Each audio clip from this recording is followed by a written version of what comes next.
Assalamualaikum warahmatullahi wabarakatuh.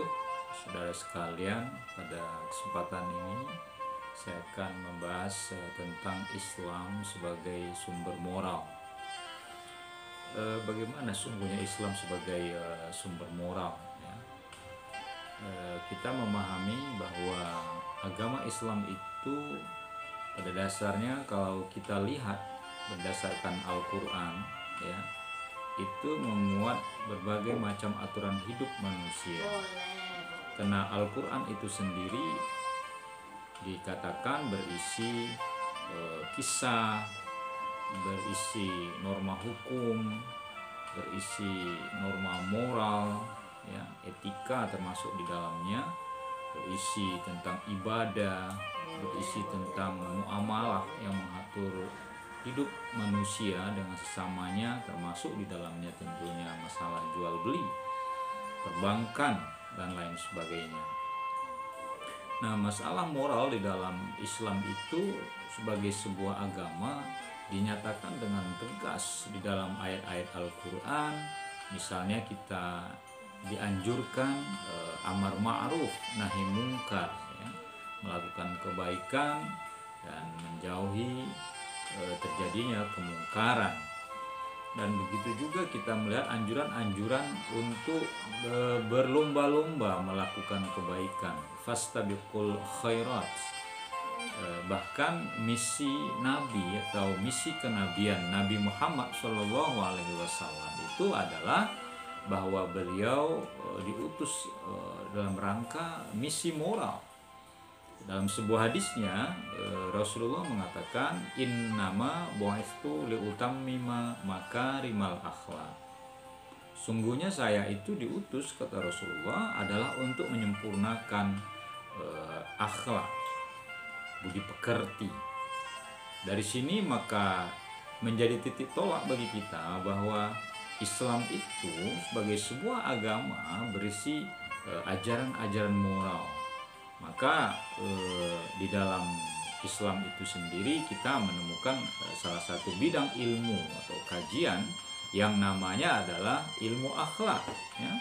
Ilmu yang mengajarkan kita untuk mengetahui baik dan buruk, dan mengajak kita untuk melaksanakan kebaikan dan menjauhi kemungkaran. Nah, jadi Islam sebagai agama moral itu fungsinya sebenarnya apa? Kalau kita lihat dari berbagai referensi yang bisa dibaca, maka nampak bahwa Islam sebagai sebuah agama yang menjunjung tinggi nilai-nilai moral itu memiliki fungsi sebagai jalan kebenaran. Artinya ketika kita ingin melakukan kebaikan dalam kehidupan kita, atau kita menjalani kehidupan kita, ketika kita berislam secara moral, sungguhnya kita sudah menjadikan Islam sebagai jalan kebenaran. Sehingga tindakan-tindakan kita kalau berdasarkan agama Islam tentu saja adalah tindakan yang sudah sesuai dengan spirit Islam itu, yaitu agama yang benar atau dinul haq, ya, agama yang benar. Memahami Islam secara substansi akan memahami secara utuh ajaran Islam itu. Dan memahami Islam secara utuh itu tentu saja tidak setengah-tengah atau tidak separuh.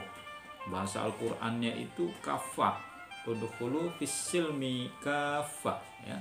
Masuklah kalian ke Islam itu, ya, secara menyeluruh, ya. Jadi jangan setengah-setengah. Sehingga kita tidak hanya memahami Islam sebagai ritual ibadah, kita tidak hanya memahami Islam itu sebagai sebuah agama yang akan menyelamatkan kita di dunia, tetapi kita jadikan Islam itu way of life, yaitu jalan kehidupan kita. Dan jalan kehidupan yang dibawakan oleh Islam itu adalah jalan kebenaran. Kemudian kita pahami juga bahwa Islam hadir ke dalam sebuah masyarakat tentu sudah diatur melalui prinsip-prinsip moral. Tidak hanya didasarkan oleh iman pada kuasaan Allah, melainkan didasarkan pada aturan-aturan hukum yang mengatur kita dalam bermasyarakat. Misalnya bagaimana moral kita terhadap yang maha kuasa, bagaimana moral kita terhadap orang tua kita, bagaimana moral kita terhadap orang di sekitar kita, bagaimana moral kita terhadap orang seagama dan seiman dengan kita, bagaimana moral kita terhadap orang yang berbeda keimanan dan keyakinan dengan kita, bahkan bagaimana mengatur hubungan kita dengan makhluk selain kita di dunia ini, baik itu hewan, ya, tumbuh-tumbuhan dan segala macamnya. Saudara sekalian, bahwa Islam dengan ajaran moralnya, ya, kalau kita lihat secara historis, tentu saja merujuk, ya, pada kehidupan Rasulullah SAW yang akhlaknya itu adalah terpuji. Allah sendiri yang memujinya. Misalnya Allah katakan dalam firman-Nya, wa innaka la'ala khuluqin 'azim. Sungguhnya pada diri engkau itu Muhammad terdapat akhlak yang agung, budi pekerti yang luar biasa mulianya. Nah, kalau begitu kita sebagai umatnya tentu menjadikan beliau hendaknya sebagai role model, ya. Kita menjadikan sebagai uswah hasanah bahasa agamanya, atau contoh tauladan yang baik, karena beliaulah yang bisa kita teladani dalam kehidupan ini, karena beliau telah memberikan contoh yang baik kepada kita. Bagaimana sabarnya beliau, bagaimana pemaafnya beliau, bagaimana tanggung jawab beliau, bagaimana sederhananya kehidupan beliau. Mungkin kita sudah baca dalam sirah nabawiyah atau kisah Nabi, bagaimana Nabi ketika Futuhul Makkah, ya, penaklukan kota Makkah atau membebaskan kota Makkah, ketika beliau terusir dari kota Makkah dan harus meninggalkan kampung halamannya untuk berhijrah ke Madinah di saat usia beliau 53 tahun itu, di mana tahun hijrah itu dimulai dihitung sejak hijrahnya Nabi, itu menjadi titik balik bagaimana Rasulullah SAW ketika kembali ke kampung halamannya, ketika umat Islam di bawah kepemimpinan beliau sudah kuat, tidak ada sama sekali rasa dendam, tidak ada rasa benci ketika ia datang pulang kampung dalam melakukan haji wada dalam rangka haji terakhir, ya, yang beliau lakukan bersama para sahabat. Beliau hanya mengatakan, siapa yang ada di sekitar Ka'bah, siapa yang ada di rumah Abi Sufyan, siapa warga kafir Quraisy yang sekitar Mekah yang pernah memusuhinya dan membencinya, beliau tidak pernah sama sekali membalas dendam. Beliau tidak sama sekali melampiaskan kekesalan, tidak ada. Inilah contoh betapa tingginya moral beliau. Bahkan beliau pernah diancam dibunuh sekalipun. Ini secara historis kita menjadikan beliau sebagai rujukan kita dalam berperilaku. Kemudian bagaimana dengan moral Islami? Moral Islami tidak mesti harus dilakukan oleh orang Islam saja. Ada orang yang di luar Islam, dia tidak beragama Islam, bukan Muslim, tapi dia bermoral layaknya orang Islam. Misalnya kita lihat kalau di Barat tuh orang misalnya on time dengan waktu, mereka sangat menghargai komitmen untuk menjaga waktu, dan mereka sangat menjaga kebersihan. Ini sebenarnya ajaran-ajaran Islam yang ditiru oleh mereka. Bagaimana Islaminya mereka? Kita tahu misalnya mereka mengatakan the time is money, waktu adalah uang. Ya, itu betul-betul mereka praktekkan. Kita orang Islam juga punya pepatah, al-waqt kas-saif, waktu itu bagaikan pedang. itu bukan tanpa makna. Artinya kalau kita menggunakan waktu dengan baik, kita akan selamat. Tapi bila kita tidak menggunakan waktu itu, maka kita akan ditebas oleh pedang itu. Dan kita akan rugi dengan itu semua. Waktu akan tetap berputar. Nah, ini sebuah contoh saja bagaimana kita sebenarnya moral Islam itu kita praktekkan. Tetapi kadang-kadang justru moral Islami ini ya, yang sesuai dengan nilai-nilai Islam itu malah banyak yang diambil dan ditiru oleh bangsa atau agama lain. Lalu kemudian ketika kita melihat apa saja misalnya contoh-contoh moral Islami, tentu saja banyak. Moral Islami yang tentu misalnya hubungan kita dengan Allah, hablum minallah, kita melaksanakan rukun Islam yang 5 itu dengan sempurna dan baik ya. Tentu saja kalau haji khusus hanya bagi orang yang mampu ya. Artinya ketundukan kita kepada Allah sebagai hamba yang taat kepadanya dengan segala kekurangan, tidak ada kita menyombongkan diri kepadanya. Lalu kalau hubungan kita dengan sama manusia dalam moral Islam itu contohnya bisa membersihkan lingkungan kita, menjaga kebersihan alam di sekitar kita, berbuat baik pada orang tua, berbuat baik pada tetangga, berbuat baik pada saudara, saling menjaga, saling menolong, saling memaafkan. Nah, perilaku-perilaku yang seperti ini mestinya yang harus kita biasakan dalam kehidupan kita. Kenapa ini penting? Karena Islam sudah mengajarkan begitu banyak kepada kita ajaran-ajaran moral yang sebaiknya kita praktekkan dalam kehidupan kita. Lalu dengan demikian ajaran moral dalam Islam itu apa hanya dalam teori-teori yang disampaikan dalam kuliah, dalam kajian Islam, atau disampaikan dalam bahasan-bahasan diskusi saja? Tentu tidak. Ajaran moral dalam Islam ini harus kita bumikan ya, harus kita sebarluaskan. Misalnya mengajak orang untuk melakukan kebaikan itu tentu juga merupakan perbuatan baik.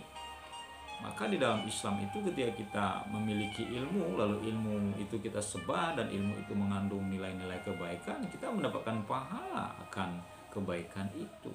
Dan itu bahkan disebut sebagai amal jariyah. Ya, ilmun yantafa'u bih, yaitu ilmu yang bermanfaat. Ketika ilmu itu kita ajarkan lalu diamalkan oleh orang yang kita ajarkan, maka itu akan menjadi amal jariyah. Nah, jadi prinsip-prinsip moral dalam Islam, ajaran-ajaran moral dalam Islam jangan hanya berada dalam diskusi saja, dalam hanya kajian-kajian agama saja, tetapi kita harus membumikannya. Dia tidak hanya berada di awang-awang yang tidak terjangkau oleh pemeluknya, tetapi harus menjadi sebuah praktek kehidupan, implementasi dalam kehidupan kita di dunia ini. Oleh karena itu, agama sebagai sumber moral seharusnya bisa tampil ya dengan dimensi kemanusiaan. Karena sesungguhnya nilai-nilai moral Islam itu sesungguhnya sesuai dengan semangat humanism atau semangat kemanusiaan. Artinya apa? Kalau kita mengajarkan nilai-nilai moral itu bukan hanya untuk kita umat Islam, tetapi juga untuk seluruh umat manusia. Dalam bahasa ini kita bisa katakan Islam yang rahmatan lil alamin itu ya Islam yang seperti itu. Membawa rahmat bagi siapapun, bagi seluruh umat manusia, bagi seluruh alam, bukan hanya manusia, bahkan lebih dari itu, makhluk-makhluk yang ada di dunia ini pun, di bumi ini pun akan bisa merasakan bagaimana dimensi kemanusiaan, dimensi moral dalam Islam itu membawa kebaikan untuk semua umat manusia. Di manusia dalam hal ini dengan ajaran moralnya membutuhkan moral sebagai panduan, moral sebagai sumber kita dalam melakukan sesuatu. Artinya ketika kita melakukan sesuatu, kita tahu, oh ini tidak baik, ini baik, sehingga kita bisa membedakan. Menolong orang lain itu baik. Kenapa? Ya namanya orang butuh pertolongan, dan kalau kita mampu, kita tolong.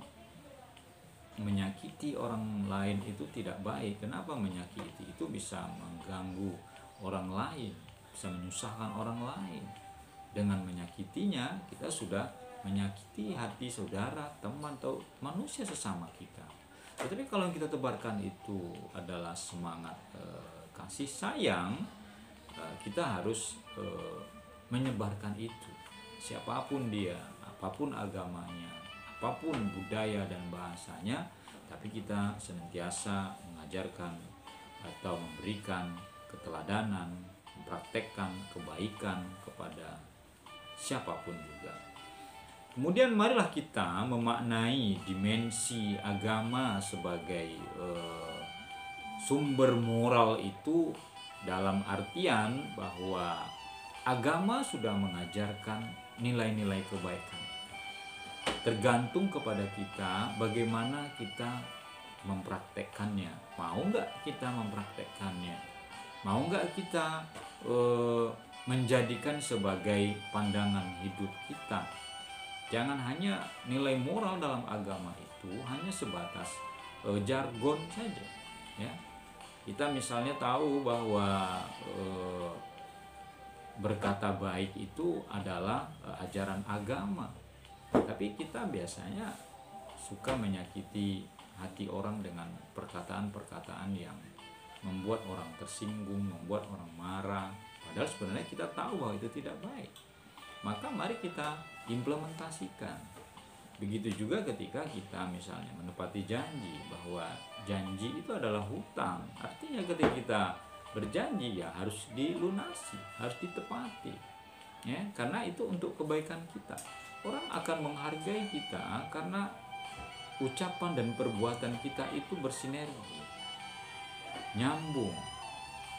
Karena banyak orang yang antara ucapan dan perbuatannya tidak nyambung, lain yang diucapkan, lain yang diperbuat, sehingga orang akan mengatakan nggak usah percaya sama dia itu hanya omongannya saja, buktinya tidak akan ada. Orang-orang yang seperti itu nggak usah ditemani, nggak usah berkawan dengan dia. Biasanya orang akan mengatakan seperti itu. Tapi sebaliknya, bila kita itu orang yang di mata orang lain itu memiliki moral yang baik, keteladanan yang baik, orang akan merasa segan, orang akan menghormati, orang akan tidak sembarangan terhadap kita. Karena memang orang baik, orang yang memiliki akhlak yang mulia itu dimanapun dia berada, dia akan dibutuhkan, dia akan dihormati. Seorang bos mafia sekalipun, kalau seandainya dia memiliki seorang akuntan ya, yang mengelola keuangannya, dia tetap saja membutuhkan akuntan yang jujur, yang bertanggung jawab mengelola keuangan dia. Kenapa? Karena orang baik, orang yang bermoral, orang yang jujur itu dimanapun tetap akan digunakan, tetap dibutuhkan, tetap dihormati. Maka jangan pernah kita lupa bahwa Islam sudah mengajarkan nilai-nilai kebaikan. Tinggal kita praktekkan nilai-nilai kebaikan itu dalam kehidupan kita dengan membumikannya, dengan membiasakannya. Karena kebiasaan-kebiasaan baik yang harus kita lakukan itu, kalau sudah biasa kita lakukan, dia tidak akan menjadi beban, tapi justru itu akan menjadi kebutuhan bagi kita semua. Demikian yang bisa saya sampaikan, semoga manfaat. Assalamualaikum warahmatullahi wabarakatuh.